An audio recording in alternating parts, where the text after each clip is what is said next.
видял.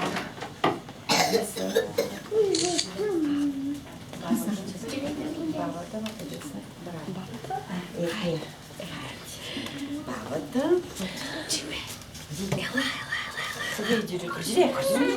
Хайде, ела да покажем и после пак. Скажи ли да... Ще намерим някакъв артист да меси. Сега. Йоли. Айде, Йоли, изненада. Правим театър ви бачи. Хайде сега.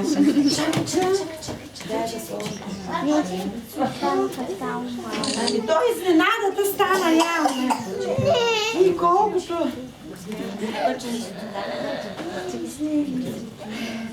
Хайде ви, деца, сега да изиграем един театър да видят гостите артисти. Сега.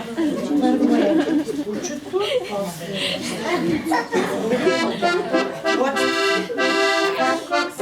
Айде сега. Да видим.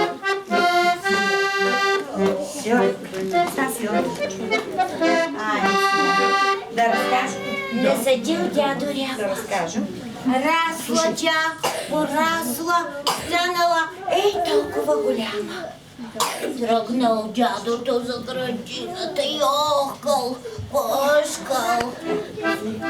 Стигнал до рябата, хвърлил бастуна и казал: олеле, каква огромна ряба! Хванал я две ръце, навел се и започнал да дърпа. Дърпал и охкал, дърпал и охкал. Рябата не ще да излезе. Решил той да извика на помощ бабата. Започнал да вика: Айде, бабо! Айде, бабо! Хванала бабата дядо за кръста и заедно започнали да дърпат. Дърпали, Хайде, дърпали, рябата пак не ще да излезе. Ами сега, какво ли да правят? Кого ли да извикат на помощ? И решили да извикат на помощ внучката. И започнали да викат. Дотичала малката Йоли, хванала баба си за престилката и тримата отново започнали силно да дърпат. Дърпали. Рябата не ще да излезе.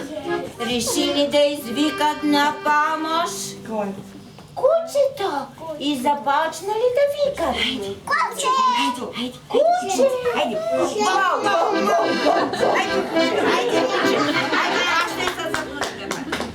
Дотичало кучето, хванало малкото момиченце за работичката и започнали отново да дърпат.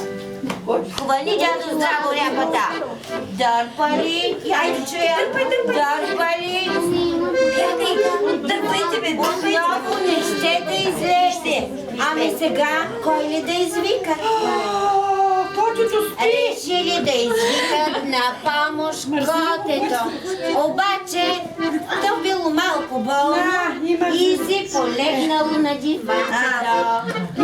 Затова решили да извикат малкото мишленце. Малкото мишленце. Айде, мишленце! Айде, по-малко! Айде, мишленце!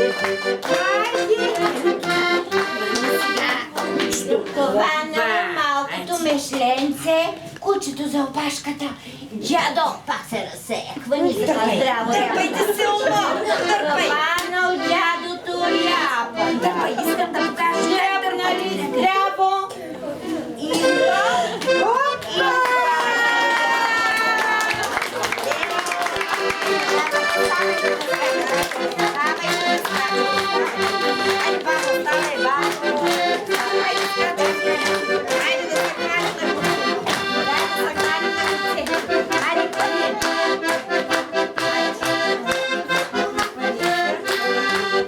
Айде, играйте.